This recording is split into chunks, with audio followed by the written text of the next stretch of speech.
अद्य गुरुवासर अथवा बृहस्पतिवासरः चैत्र शुद्ध तृतीया दिनांक 11 एप्रिल 2024। महाप्रकाश निघंटु लज्जालु। शङ्खं चक्रं जलौकान् दधतमृतघटं चारुदोर्भिश्चतुर्भिः सूक्ष्मस्वच्छातिहृद्यां शुकपरिविलसन् मौलिमम्भोजनेत्रं कालाम्भोदोज्ज्वलाङ्गं कटितटविलसच्चारुपीताम्बराढ्यं वन्दे धन्वन्तरिं तन् निखिलगगवनप्रौढदावाग्निलीलम् प्रौढदावाग्निलीलम् ब्रह्मणो हि समारब्धाम् आत्रेयाद्येषु पूजिताम् अस्मदाचार्यपर्यन्तां वन्दे गुरुपरम्पराम् आयुर्वेदरतं वन्दे माधवाख्यं महागुरुम् आयुर्वेदामृतं सर्वं शिष्येभ्यो यः प्रदत्तवान् द्रष्टाज्ञानी दृष्टकर्मा कृतकर्मा तथैव च अध्यापको विषक्श्रेष्ठो महान् संशोधकस्तथा गुणैरेतैः समुदितैः यत्कार्यं ततनोद्य सः समृद्ध्यर्थमिक्कार्यस्य वयं नु प्रयतामहे सरस्वत्यै नमो यस्याः प्रसादात् पुण्यकर्मभिः बुद्धितर्पणसङ्क्रान्तं जगदध्यक्षमीक्षते आत्रेयं प्रथमं वन्दे आयुर्वेदजगद्गुरुम् आयुर्वेदामृतं सर्वं गृहीत्वा हि सुरेश्वरात् अग्निवेशादिकेभ्यो यत् प्रयच्छत्मनि सत्तमः प्रथमं तन्त्रकर्तारम् अग्निवेशं नमाम्यहम्।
ओम शांति शांति शांति।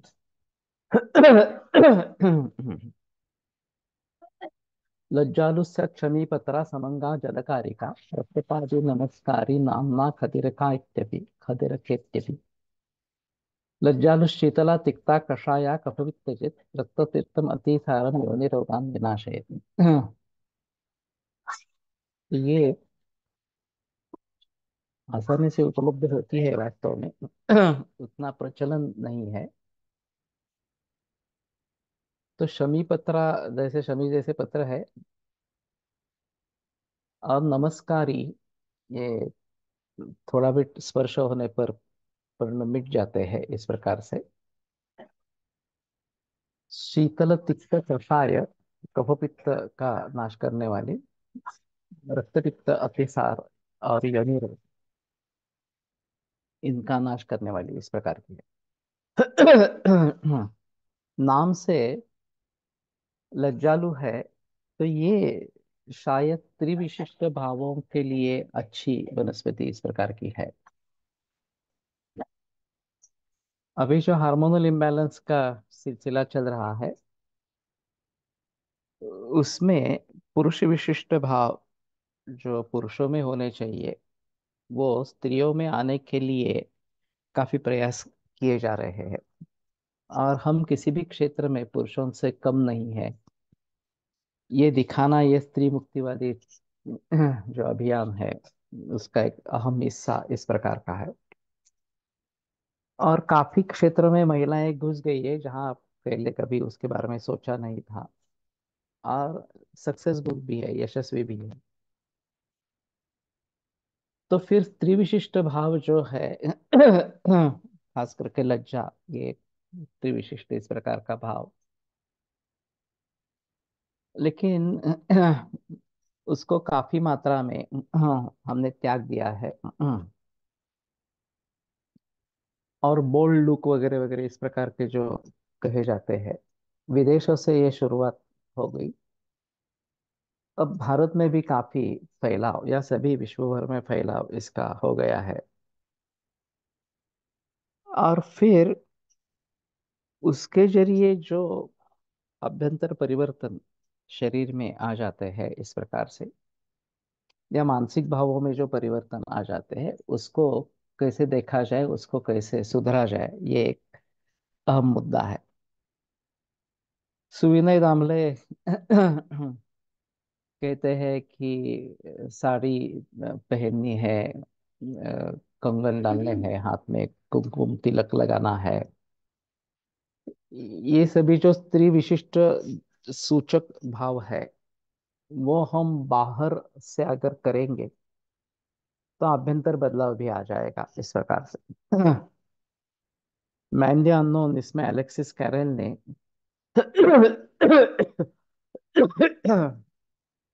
स्त्रियों में और पुरुषों में स्वाभाविक भेद है, नैसर्गिक भेद है, तो उसको कैसे टाल सकते हैं लोग, इस प्रकार का प्रश्न उपस्थित किया था करीबन 100 बरस पहले इस प्रकार से। फिर भी ये जो सब वुमेन लिबरलाइजेशन, ये जो अभियान शुरू हुआ, और उसमें हम पुरुषों से बिल्कुल कम नहीं है ये दिखाने के लिए सभी क्षेत्रों में औरतें घुस गई है इस प्रकार से। इसका सबसे बड़ा बुरा असर कुटुंब व्यवस्था पर हो गया। क्योंकि स्त्री प्रधान कुटुंब व्यवस्था इस प्रकार की स्थिति थी। और यत्र नार्यस्ति पूज्यन्ते रमन्ते तत्र देवताः, यत्र स्तास्तु न पूज्यन्ते सर्वास्तत्र फलाः क्रियाः, ये मनुस्मृति में एक श्लोक आया है। तो इन सभी बातों को ध्यान में रखते हुए स्त्री विशिष्ट भाव फिर से कैसे जगह निर्माण हो, इसके बारे में सोचना जरूरी इस प्रकार का हो गया है। और लज्जालु उसका एक प्रतीक मान सकते हैं, कि स्त्री विशिष्ट भाव का प्रतीक इस प्रकार से। और इस दृष्टि से लज्जालु का प्रयोग हो सकता है। योनि रोगान विनाशयत, ये बात है, कफपित्त शामक है, ये दूसरी चीज इसमें इसमें है। तो रक्त प्रदर, रक्त पित्त इन सभी में ये अच्छे तरीके से काम करेगा। और खास करके मानसिक भावों के ऊपर काम करने के लिए ये बेहतर चॉइस होगा, ऐसा मुझे लगता है। और जहाँ लज्जालु उगती है वहाँ काफी बड़े मात्रा में उपलब्ध होती है, और वैसे भी फैलती जाती है। तो एक बार कहीं पे लज्जालु हो गई तो वो बहुत सारे जगह स्प्रेड हो सकती है। तो ये काफी मात्रा में उपलब्ध होगी, ऐसा ऐसी स्थिति है। तो उसको ध्यान में रखते हुए अगर हम कुछ करते हैं तो ज्यादा अच्छा रहेगा। अस्याः पत्राणि शमीपत्र सदृशानि, तानि तु संस्पर्शात् निमीलयन्ति, तस्याः शाखासु कंटका उद्भवन्ति, औषधक्रियासु मूलानि पत्राणि च प्रशस्तानि। तो मूल और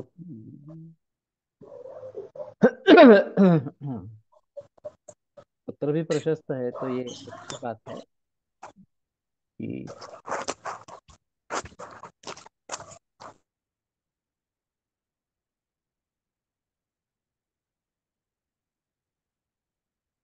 लज्जालुपत्र स्वरसः कर्ष प्रमाण सक्षौद्रः, लज्जालु मूलक वाता कर्ष प्रमाण सक्षौद्रः।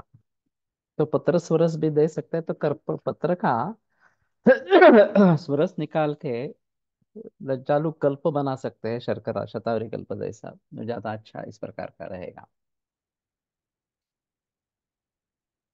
लज्जालु तिक्ता कषायाच तस्या विपाकः कटुका वीर्यञ्च शीतम्। तिक्त कषायत्वात् शीतवीर्यत्वाच्च लज्जालु पित्तं शमयति रक्तं च स्तंभयति। तिक्तत्वात् कषायत्वाच्च कफं हन्ति रक्तातिसारे पित्तातिसारे रक्तज प्रवाहिकायञ्च लज्जालुः प्रशस्ता। सा पक्वाशयगतानां रसरक्तवः स्रोतो मुखानां संकोचनं करोति कषायत्वात् शैत्याच्च। तो रक्तातिसार में खास करके ये जो अल्सरेटिव कोलाइटिस है, इसमें लज्जालु का अच्छा प्रयोग हो सकता है। लज्जालु पत्र चूर्णम कल्को वा रक्तार्शांसि शमयति तेन अतिसारः रक्तातिसारश्च प्रवाहिका च आशु प्रशमं यान्ति। लज्जालु श्रुतं छागक्षीरं रक्तातिसारं गुदभ्रंशं गुदपाकं च पामेन गुदसेचनेन शमयति। लज्जालु श्रुत छागक्षीर अलग आया है, रक्तातिसार गुदभ्रंश गुदपाक। लज्जालु पत्र स्वरसा योनि भ्रंशं लेपेन शमयति। हम्म, योनि भ्रंश तो कषाय रसात्मक होने के कारण संकोच करती है, ऐसा थोड़ा सा रहेगा। रक्तजयोन्यां रक्तजालु रक्तम स्थापयति। तो रक्तज योनि में रक्त स्थापन का कार्य लज्जालु करती है। गर्भाशय शैथिल्योद्भवम श्वेत प्रदनम लज्जालु आशु शमयति।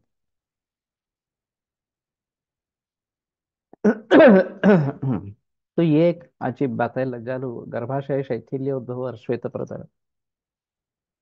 वैसे शैथिल्योद्भव रक्त प्रदर भी जो है वो भी काफी पीड़ादायक है। और मैंने अजीब बात देखी थी कि एक ऐसी रक्त प्रदर की रूढ़ा थी। मैंने काफी कोशिश की, फायदा नहीं हुआ, तो मैंने उनको वेलिंगटन मैडम पे यहाँ भेजा। तो वेलिंगटन मैडम ने सुझाव दे दिया कि ये शैथिल्यजन्य, इस पर शैथिल्यजन्य है रक्त पित्त प्रदर जो है, वो औषधियों से ठीक नहीं होगा, बेटर हिस्टेक्टमी करवा दो इस प्रकार से।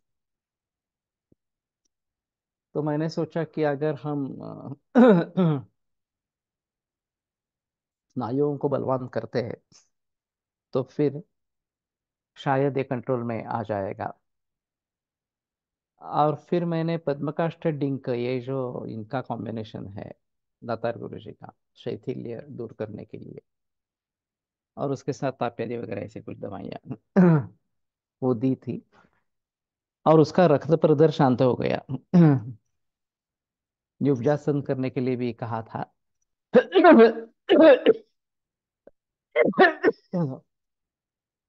रिट्रोवर्टेड यूटेरस, ये भी काफी मरीजों में पाया जाता है, वहां भी शैथिल्य कारण होता है। और मैंने ताराचंद में देखा था कि ये ताईराज वाले वगैरह लोग उसको निबुजासन बताते थे, तो वो फोर्सफुली आगे की तरफ उसका झुकाव हो, रिट्रोवर्टेड यूटेरस का, और फिर परिस्थिति थोड़ी सुधरती है इस प्रकार से। तो शायद इन सभी में ये कषाय रसात्मक है, शीतवीर्य है, कफपित्त शामक है। लज्जालु का भली भांति प्रयोग हो सकता है, और वैसे रक्तपित्त नाशक भी है। तो एक अल्सरेटिव कोलाइटिस में इसका अच्छा प्रभाव दिखेगा। तो अभी तो मैंने किया नहीं है, लेकिन मैं जरूर सोचूंगा इसके बारे में। और खास करके रक्त प्रदर में भी यहाँ श्वेत प्रदर में निर्देश है, लेकिन रक्त प्रदर में भी इसका प्रयोग हो सकता है। और दूसरी बात ऐसी है कि नाम से लज्जा, ये जो स्त्री विशिष्ट भाव है, वो अगर कम है तो उसके बारे में हम सोच सकेंगे इसका अभ्यंतर प्रयोग करने के लिए। और उसमें परिवर्तन आता है क्या, निर्लज्ज ये जो एक भाव निर्माण होता है, वो किस प्रकार से हम उसे कम करेंगे, ये थोड़ा सा देखना पड़ेगा। मेरा एक अजीब अनुभव रहा था। एवीएस लाक्षादी चूर्ण लज्जालुस्वरस भावना। ओके, लाक्षादी चूर्ण।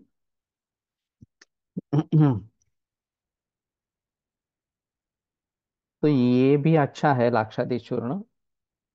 लज्जालुस्वरस की भावनाएं अगर है तो उसका प्रयोग हो सकता है। एक 35 बरस की युवती ट्रीटमेंट के लिए आई थी अमेरिका से। लंबर गर्डल स्टेनोसिस ऐसा उसका निदान था एलोपैथी में। और पूरा शरीर जकड़ गया था, कटिस्तंभ बहुत ही ज्यादा था,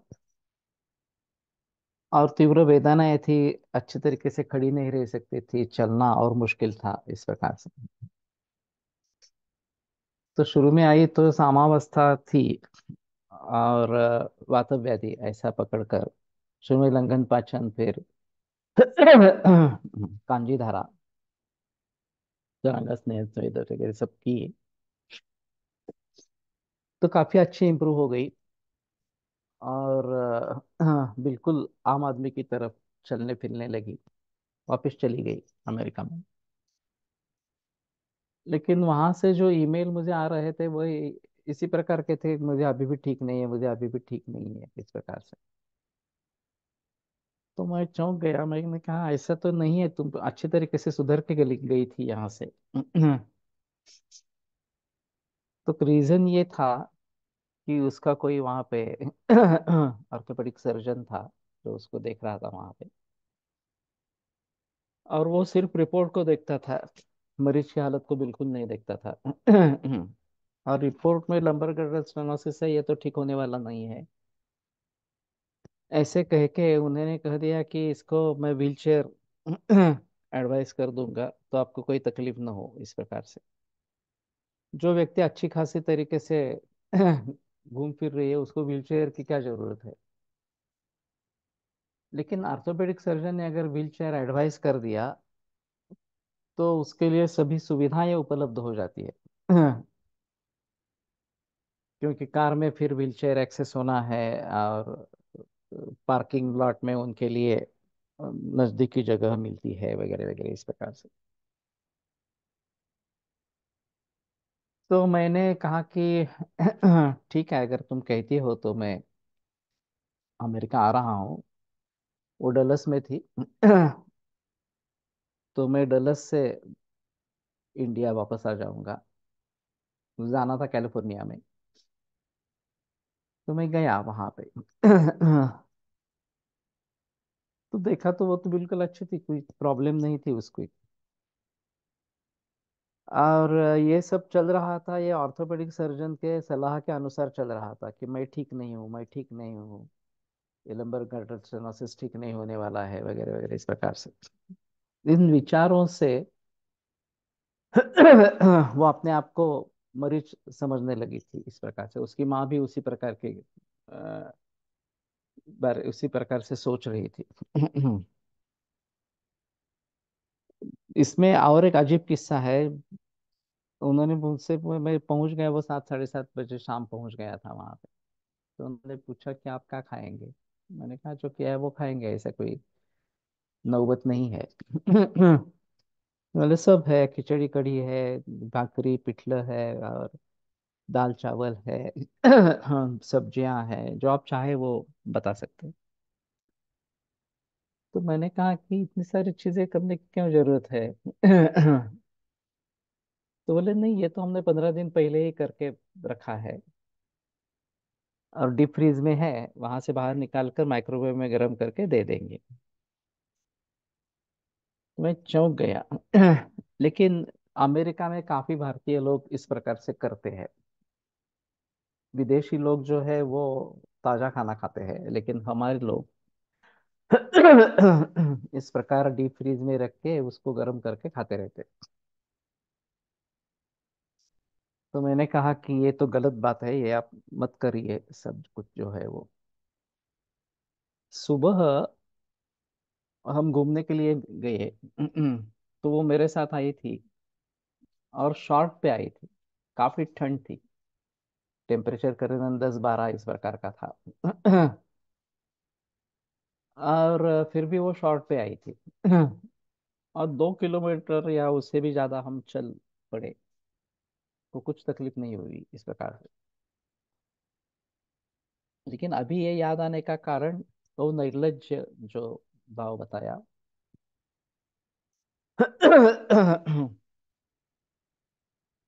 कि जुगुप्सित गोपनेच्छा इस प्रकार की होनी चाहिए, वो अगर नहीं रही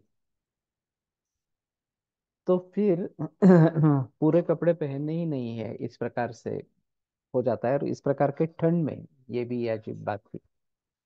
और जबकि उसको वातव्य है, तो ये और भी अजीब मामला था इस प्रकार से। लेकिन ये हो रहा है।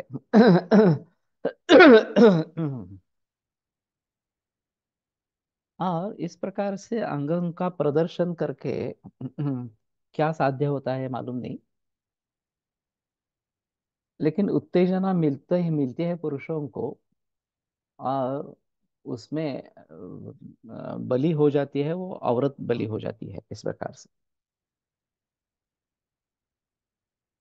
तो स्त्रियों के जैसे रहना चाहिए, ये एक अहम मुद्दा इसमें है। और उनके जो विशिष्ट भाव है वो उनको अच्छी तरीके से रखना है। तो ये काफी अजीब मामला इस प्रकार का है। और विदेश संस्कृति से ये सब आ रहा है।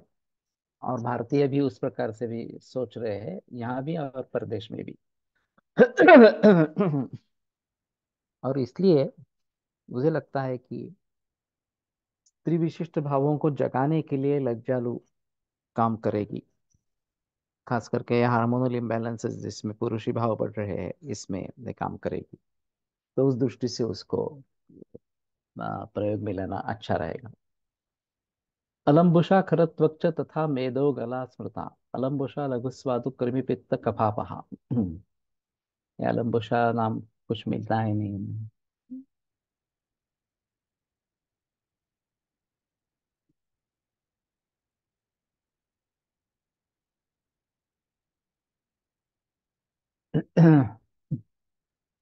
इसके बारे में बताना मुश्किल है। सभी वैद्यों को ये बात होनी चाहिए कि खुद दिनचर्या वगैरह का पालन करें। स्वस्थ व्रत का आचरण करें। अगर वो नहीं करते हैं तो उनके मरीज भी नहीं करेंगे। हम खुद अगर ऑर्गेनिक खाना आरंभ करेंगे, नैसर्गिक खाना आरंभ करेंगे, योग व्यायाम नियमित रूप से करेंगे, ब्राह्म मुहूर्त पर उठेंगे वगैरह वगैरह, तो फिर बात बनती है कि लोग हमारा अनुकरण कर सकते हैं। हम खुद नहीं कर रहे हैं तो लोग नहीं करेंगे, ये एक बात है। दूसरी बात, केवल औषधियों पर जिक्र करना या पैकेजेस में कुछ जाना और ये सब स्वस्थ वृत्त का आचरण सब भूल जाना, उनके बारे में जिक्र न करना, ये काफी प्रचलन में।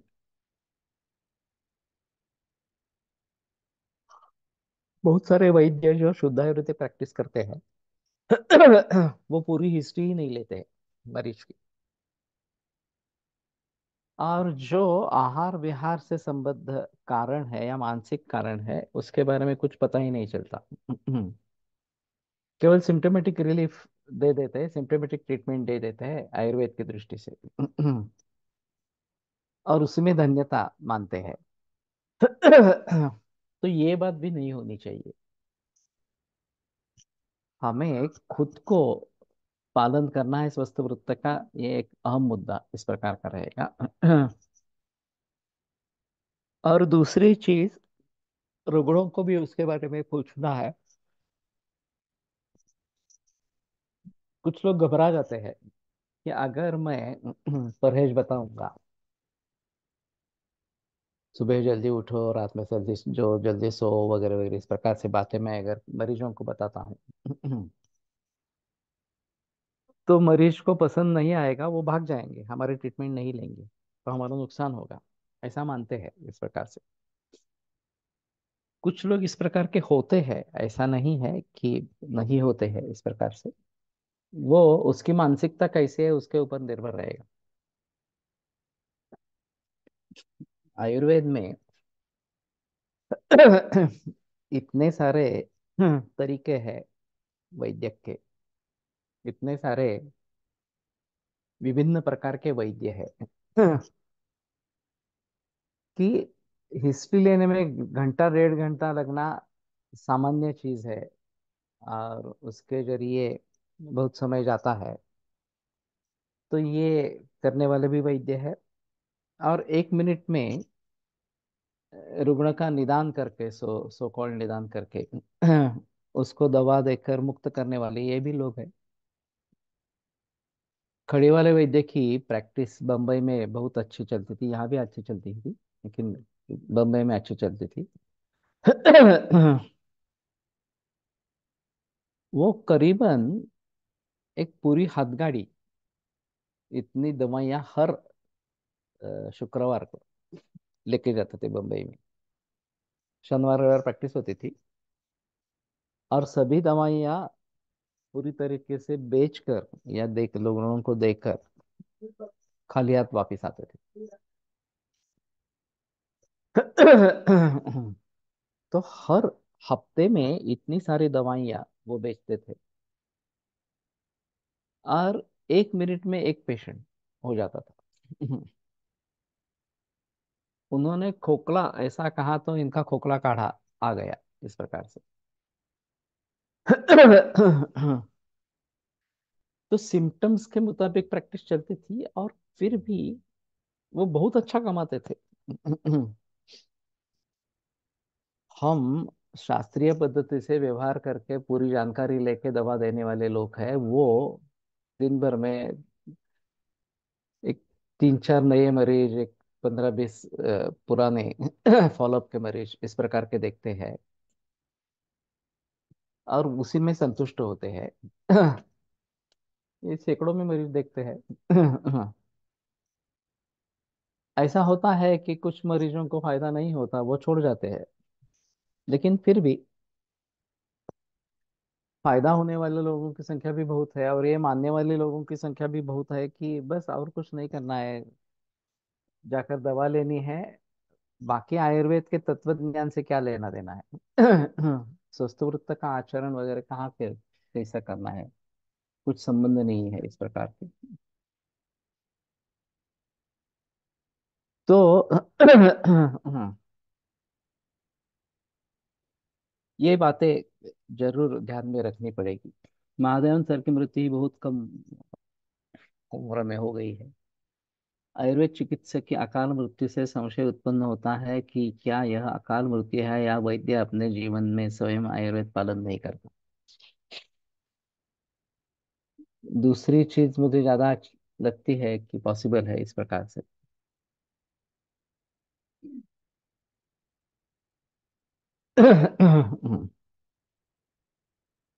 हम पैसे कमाने में जुड़ जाते हैं, और सिर्फ पैसे कमाना ये बात नहीं है।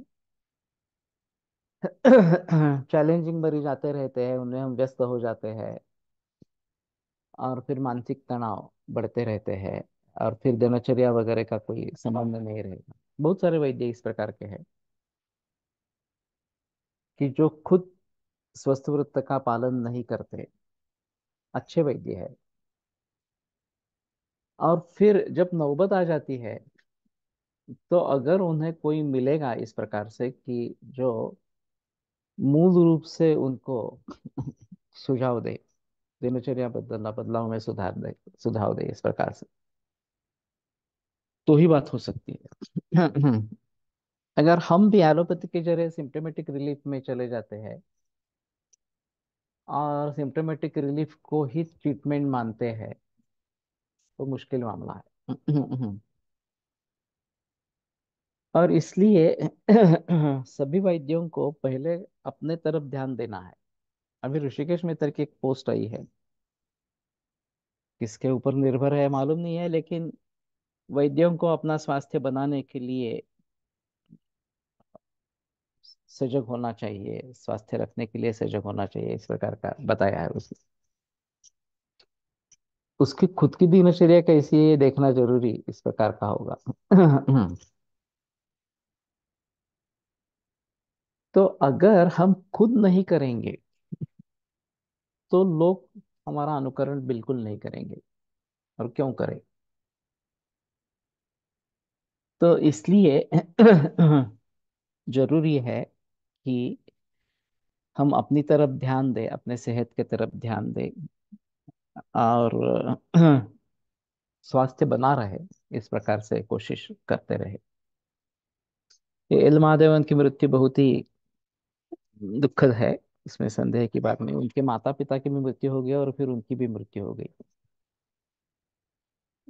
तो ये शायद कोविड 19 की वैक्सीन से जुड़ा इस प्रकार का है। कोविड 19 वैक्सीन के बाद इस प्रकार के अकाल मृत्यु होना बहुत बढ़ गया।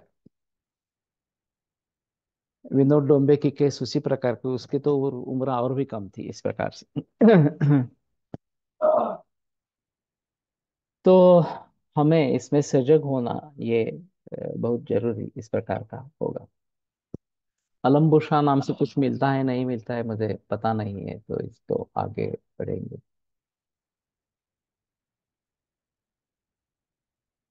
दुग्धिका। दुग्धिका स्वादुपर्णी स्यात् क्षीरा विक्षीरिणी तथा दुग्धिकोष्णा गुरु रूक्षा वातला गर्भकारिणी। अरे बाप रे। स्वादु क्षीरात् कटुस्तिक्ता सृष्टम उत्तराम अलापः स्वादुर्विष्टम्भिनी वृषा कफकुष्ठ कृमि प्रणुत।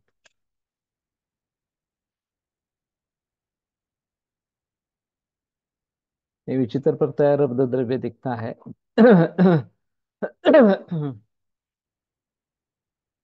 उष्ण गुरु रूक्ष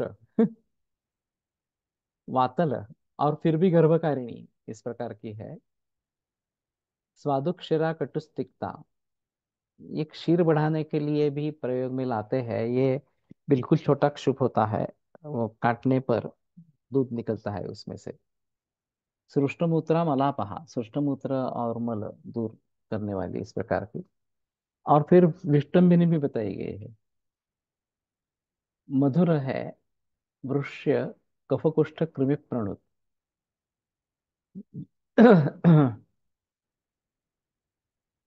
तो फलश्रुति भी अजीब है।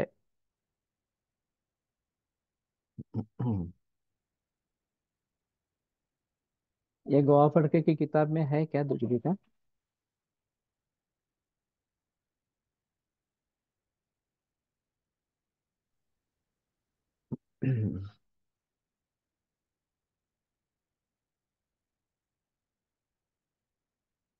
ये आसानी से मिल सकती है। जहाँ होती है वहां बहुत ज्यादा होती है। और शायद ये दूध बढ़ाने के लिए काम में लाती है। प्रणुत मुझे करना रथ है ना, नहीं, दूर करने वाला। प्रणुत का अर्थ, नुत का जो अर्थ है नु, वो दूर करने वाला।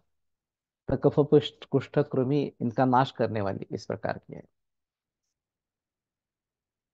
और फिर भी वृषा है। मधुर रस है। शायद सृष्टम उत्तराम अलापहा है, मधुर विपाक भी है, और इसके लिए वृक्ष है।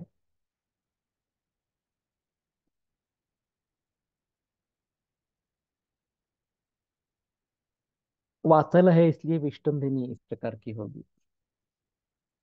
यूजफुल इन अनार्थव। हो सकता है। और गर्भकारिणी, ये तो अजीब बात है यार। एक बिल्कुल छोटे पत्ते वाली और प्रसरण पाने वाली इस प्रकार की शुप है। और तोड़ने पर उसमें से क्षीर निकलता है। तो ये मिलती है, दुधी नाम से ही होती है।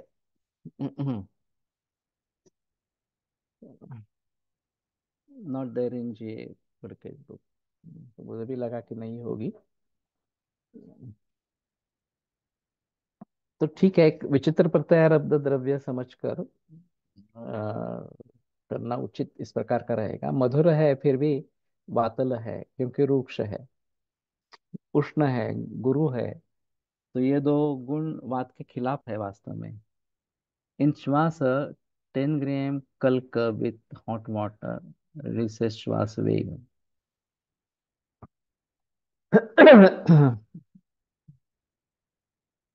ओके, यहाँ तो श्वास का कोई निर्देश नहीं है।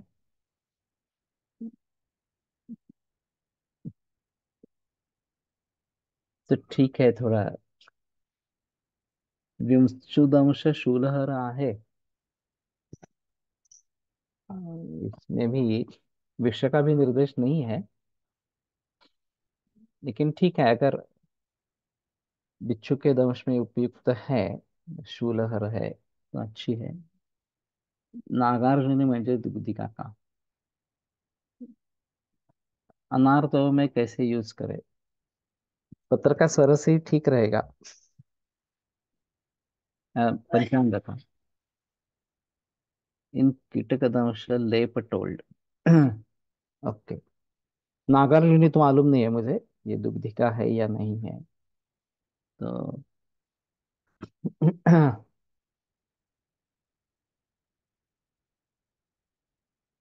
ये जो व्रत गुणधर्म आप बता रहे हैं, जो उनका जिन्होंने प्रयोग किया है, एरंडकुल, तो ठीक है।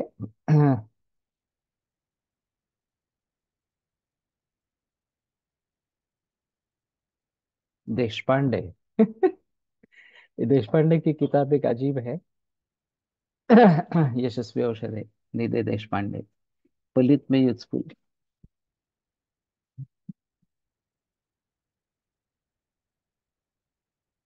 तो ये अलग है कि उसमें अगर बताया गया है, उनका स्रोत क्या था ये पता नहीं है। भूम्या मलकिका प्रोक्ता शिवा तामलकीति च बहुपत्रा बहुफला बहुवीर्या जटापि च भूधात्री वातकृत तिक्ता कषाया मधुरा हिमा पिपासा कास पित्तास्त्र कफकंडू क्षतापहा।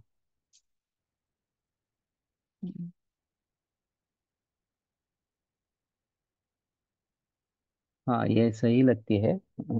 एक बार जेएसएससी में भी डालो। साउंड तो अच्छा आ रहा है, सभी को आ रहा है।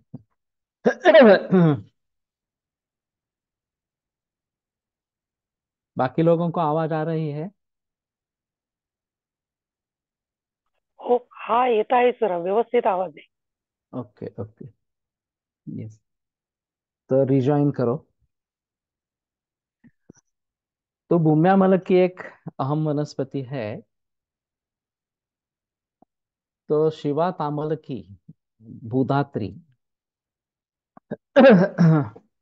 वातकृतिकता, इसके नीचे ये आंवले जैसे फल होते हैं, बहुत छोटे छोटे होते हैं। तो तिक्त कषाय मधुर हिम, तो ये वातकृत है। पिपासाकाश पित्तास्र कफ कंडूक शतापहा। रक्त पित्त कफ कंडूक क्षत। बाजारात गोड चिंचा मिळतात, त्याचे स्पष्टीकरण कसे करावे? आम्लरस विपाक परिणाम त्याने होतील का? गोड चिंचा कुठल्या मिळतात?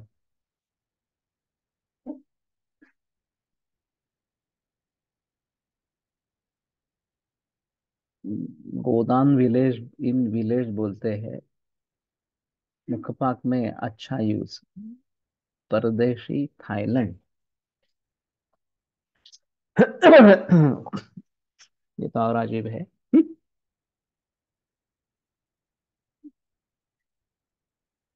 फॉरेन चिंस।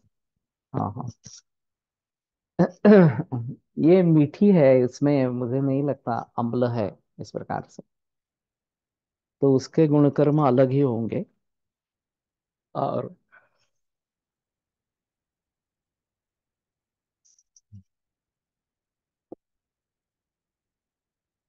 विलायती चिंच, हाँ, ठीक है।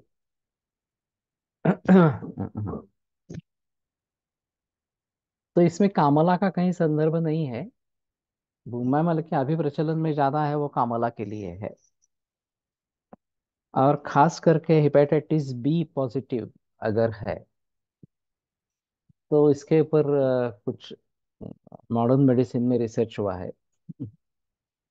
और इन विट्रो स्टडी में भूम्या मल की इस वायरस को नष्ट करती है ऐसा देखा गया था। च्यवनप्राश मध्ये पण आहे. हाँ च्यवनप्राश मध्ये आहे. शक्त्यादी चूर्णामध्ये पण आहे. हाँ शक्त्यादी चूर्ण. कट्ट्यादी शक्त्यादी शक्त्यादी भूम्या मल की च्यवनप्राश में भी है ये भी।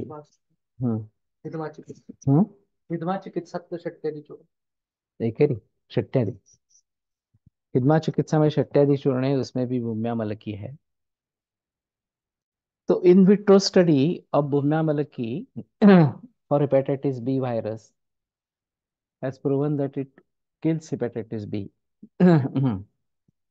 और फिर उसके आधार पर हेपेटाइटिस बी पॉजिटिव है और कामला है। तो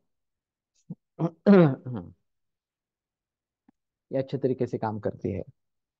दूधपापेश्वर की एक दवा है भीमलीव करके। इसमें यही वनस्पति है। उनका एक प्लांट केवल भूम्या मलकी पर चलता है। इसको ग्रो किया है और फिर उसका ये विमली सायरप इस प्रकार का बनाया है। लेकिन इसमें जो वर्णन है पिपासा कास पित्तासर कफकंडू क्षतापहा ये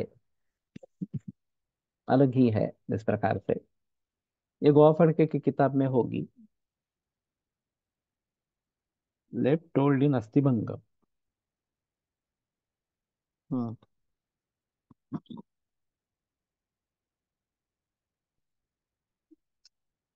तो यहाँ का वर्ण वर्णन और प्रचलन काफी भिन्न भिन्न इस प्रकार के है। किताब में कितना नंबर है मालूम है?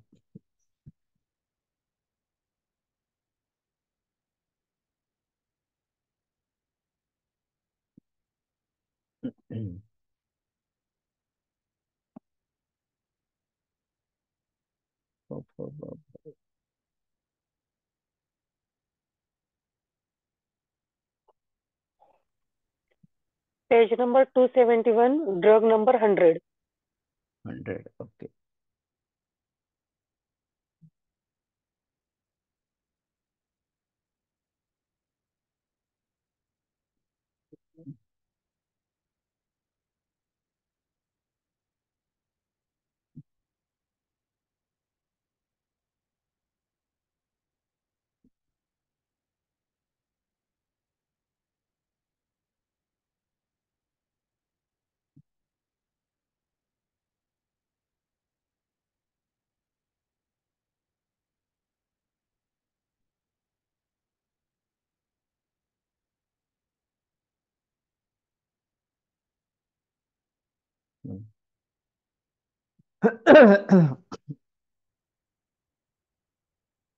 भूम्यावलके क्षुपम वर्षाकाले सर्वत्र रोहति क्वाथ ऑफ पंचांग टू रिड्यूस यकृत प्लीहा वृद्धि या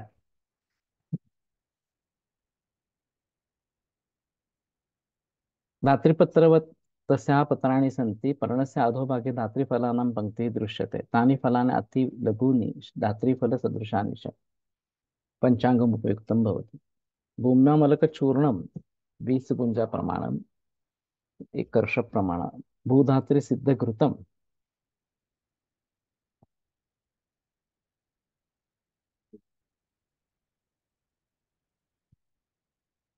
तामलकी कासहरा श्वासहरा च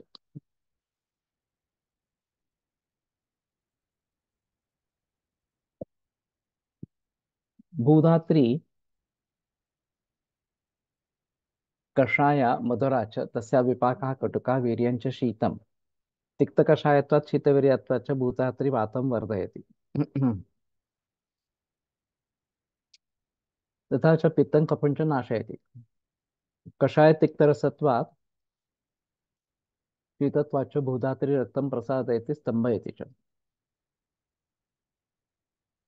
रूक्षत्वात् पुरुषं स्तंभयति शरीरगतं क्लेदं च शोषयति। पित्तकफज्वरे तिक्तत्वात् दोषाणां पाचनार्थं भूधात्री फाण्टो हितः। तथा च माधुर्यात् कषायत्वात् च स विषमज्वरं जीर्णज्वरं च नाशयति। तो ये अलग है, जीर्ण ज्वर और विषम ज्वर में। तो अमल की पत्रम घृत, अमल की पक्व घृतम क्षय रोगहरम परम, ये भी नहीं किया गया है। कफशका से पित्तजैष भूधात्री क्वाथा सक्षोद्रः प्रशस्ता। भूधात्री चूर्णम स शर्करा मधुयुतम जरकासग्नम हिद्माश्वासहरं च।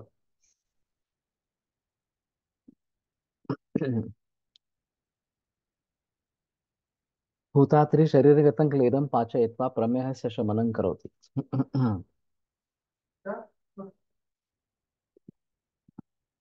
तो ये भी अजब बात है। भूतात्री मरीच चूर्ण संयुक्ता सप्तरात्र असाध्यान मेहान शमयति।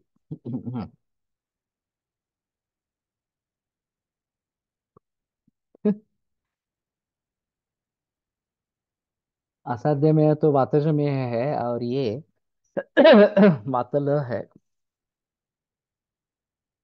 धूम्नामल की मूलम योनिगतं क्लेदं रक्तं च शोषयति। कफज योनि रोगे पित्तजे च तत् प्रशस्तम। भूम्यामलक मूलम तु पीतम तंडुलोदकेन दुस्तरम प्रदरम जयति।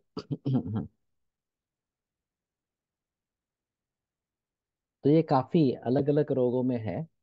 भूधात्री कल्कः कंडुम शमयति तथा व्रणम शोधयति रोपयति च। भूधात्री क्वाथः विशेषेण प्रमह पीडिकायाः व्रणं प्रक्षालनेन शोधयति रोपयति च। तिक्तकषायत्वात् व्रणगतं शोफं क्लेदं च शोषयति। तो यहाँ पे जो वर्णन है वो काफी अलग इस प्रकार का है। उस दृष्टि से मालूम नहीं कितने लोग इसका प्रयोग कर रहे हैं अभी। मैंने मूल रूप से पढ़ी नहीं थी, तो ये कामला में, खास करके बहुपित्ता कामला में प्रयोग करता रहा। और जिन मरीजों में हेपेटाइटिस बी पॉजिटिव है, उनमें चूर्ण का प्रयोग करता रहता हूँ इस प्रकार से। पंचांग शुड बी यूज्ड, पंचांग ही ठीक है, ज्यादा अच्छा इस प्रकार से। तो वैसे ये भी आसानी से मिलती है, ऐसा नहीं है कि मिलती नहीं है आसानी से। वर्षा ऋतु में आती है।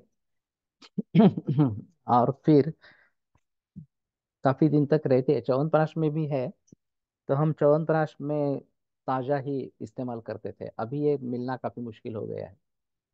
नहीं तो ये आसानी से मिल जाती है। ये पेवमेंट ब्लॉक्स जब से आ गए तब से ये भी दूर हो गया इस प्रकार से।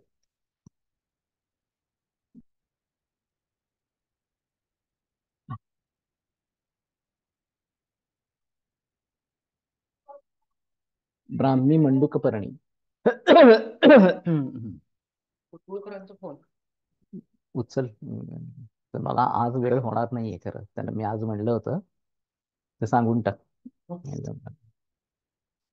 ब्राह्मी कपोत वंकाच सोमवल्ली सरस्वती मंडूकपर्णी. मंडूकपर्णी मांडुकी त्वाष्ट्री दिव्या महोषधी. ब्राह्मी भीमा सरा तिक्ता लघुर्मेध्या च शीतला कषाया मधुरा स्वादु पाकायुष्या रसायनी. स्वर्या स्मृतिपदा कुष्ठ पांडुमेहास्त्र कासचित.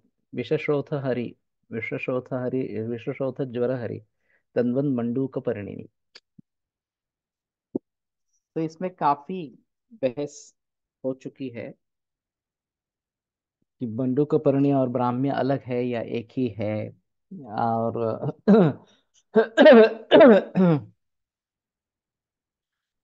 मंडूक पर्णी को ही ब्राह्मी समझते हैं ज्यादातर लोग इस प्रकार से। और कुछ लोग उसको अलग इस प्रकार से मानते हैं। Which company chyawanprash is good? खुद बनाओ, बेटर ऑप्शन है। हम भी बनाते हैं। और देसी गाय के घी में बनाते हैं, तो काफी महंगा है। आंवला भी ऑर्गेनिक होता है हमारा, लेकिन खुद बनाओ ज्यादा अच्छा है।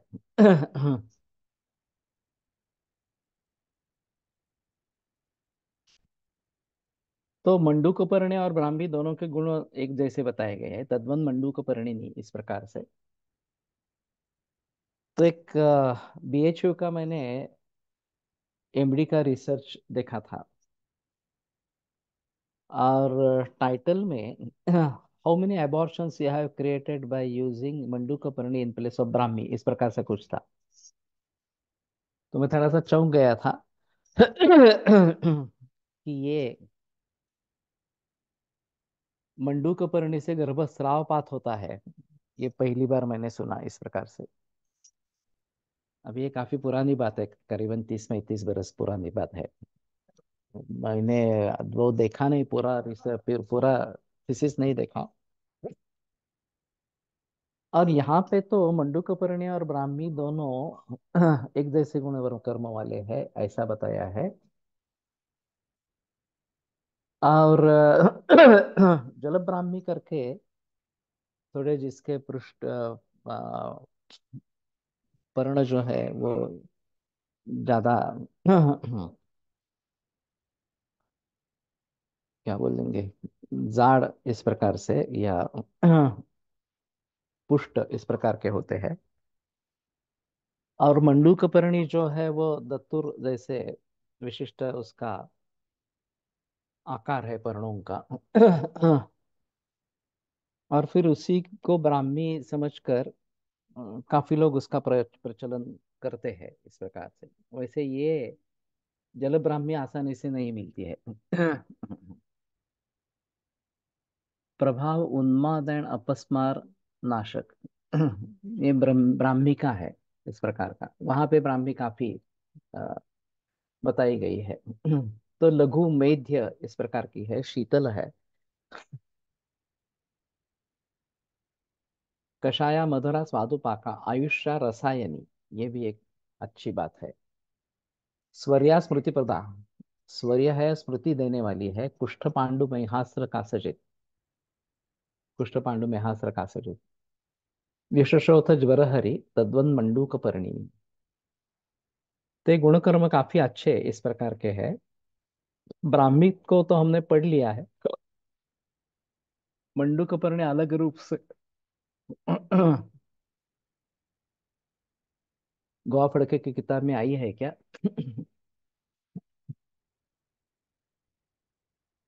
अगर है वो थोड़ा सा देख पाएंगे तो अच्छा रहेगा। और ये कृमि नाशन है,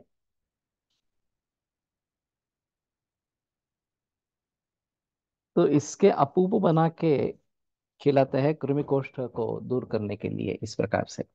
ये मैंने कोलटकर सर को भी प्रयोग करते हुए देखा था। तो मंडूकपर्णी का चूर्ण गेहूं के आटे में डाल के उसकी सब्जी बनाना, रोटी बनानी है, ऐसा बताया था। और कृमि कोष्ठ की टेंडेंसी है, बार बार कृमि होते रहते, तो इसमें अच्छा काम करता है, ऐसा उनका कहना था। हम्म, कुर्मीमध्ये काय करू? ब्राह्मणी काम करतो हाँ, कुर्मीमध्ये हाँ, मंडूकपर्णी में। गौ फड़के की किताब में है क्या मंडूकपर्णी? Media means can be categorized in acting on different senses on its हीन मिथ्या अतियोग।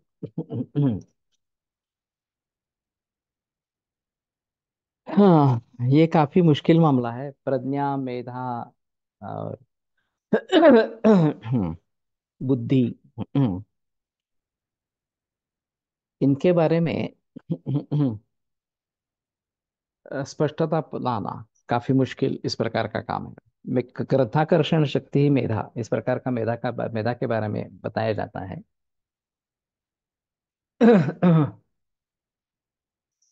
और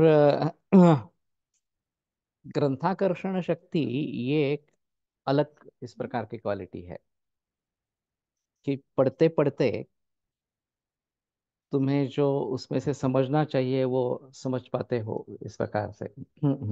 और थोड़े ही श्रम में ग्रंथ के बारे में जानकारी हो जाती है इस प्रकार से।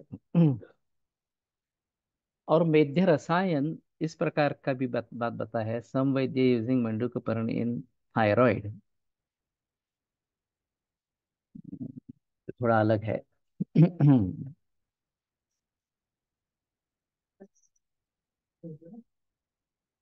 तो तिक्तरस में लघुर मेध्यो इस प्रकार का वर्णन आता है। और मेध्या विशेषेण च शंख पुष्पी, एक क्षीरेण यष्टि मधुकस्य चूर्णम वगैरह वगैरह जो है, मेध्यानि शैतानि रसायनानि मेध्या विशेषण तो शंख पुष्पी, ये चरक में आया है। तो उस चीज को हम ज्यादा ध्यान में ले सकते हैं। और फिर मेधावर्धन होने से शालाओं में प्रगति ज्यादा अच्छा इस प्रकार के करेंगे। Brahmi is better when use fresh for medhya property in the form of swaras. या तो फ्रेश करनी है, ये भी एक निश्चित है कि ताजी वनस्पति ही हमें प्रयोग में लानी है। Don't have suspected when to use which medhya. और मुख्य मुद्दा है कि मेध्य कार्य क्या होता है। ये ज्ञान प्रबोधिनी का इसमें काफी काम हुआ है, वो मॉडर्न साइकेट्री के जरिए भी हुआ है। तो वो थोड़ा देखना चाहिए कि क्या उन्होंने इन सभी में क्या फर्क किया है। और शायद रमेश नावल की किताब में इसके बारे में बहस होगी पूरे ग्रंथों के आधार पर।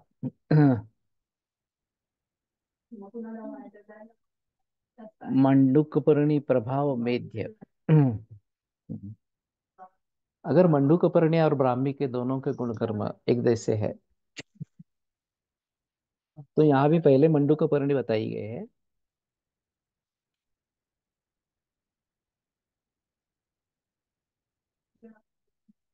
और फिर ब्राह्मी के बारे में बहस आती है।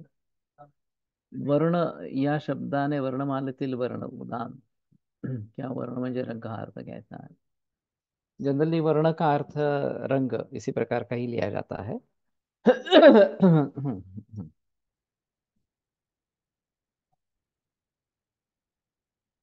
यहाँ वर्ण कहाँ पे आया।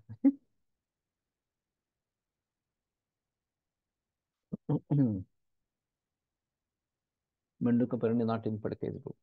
तो ठीक है, तो थोड़ा इसके बारे में देखेंगे। ये मंडू का परिणय और ब्राह्मी अगर इसके बारे में मंडू का परिणय किसको कहते हैं और ब्राह्मी किसको कहते हैं, चित्र और बॉटनिकल नेम के साथ डालते हैं तो ज्यादा अच्छा इस प्रकार का रहेगा। स्वरिया, स्वरिया तो स्वर के लिए अच्छी है, इसमें कोई संदेह की बात नहीं है। वर्ण जो कहा जाता है वो रंग से कहा जाता है। तो ठीक है, यहाँ पे रुकते हैं। द्रोण पुष्पी, ये भी शायद गौफड़के की किताब में नहीं होगी, एक बार देखेंगे।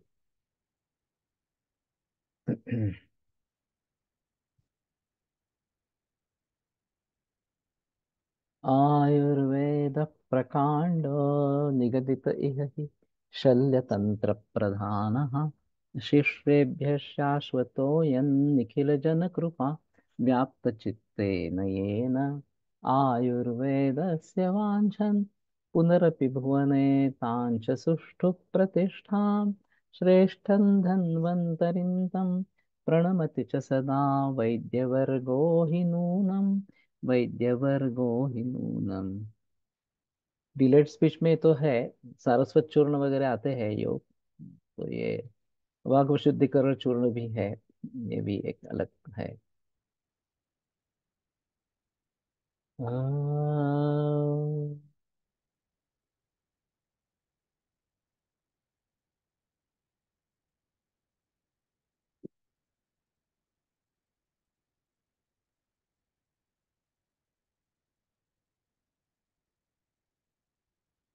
अम्म,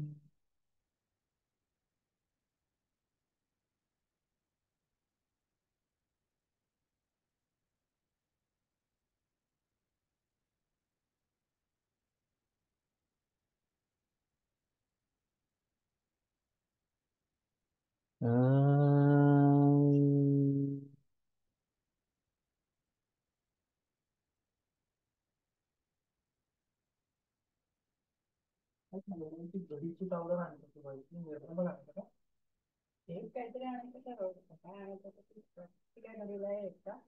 Swarya works on Kantha or its Indriya Buddhi Adhisthana. Will be working on Kantha as such. कौन से कंपनी की सारस्वत चूर्ण? तो अभी पता नहीं है मुझे, लेकिन हमारे क्लिनिक में है, जो हमने नहीं बनाया है, तो मिलता होगा इस प्रकार।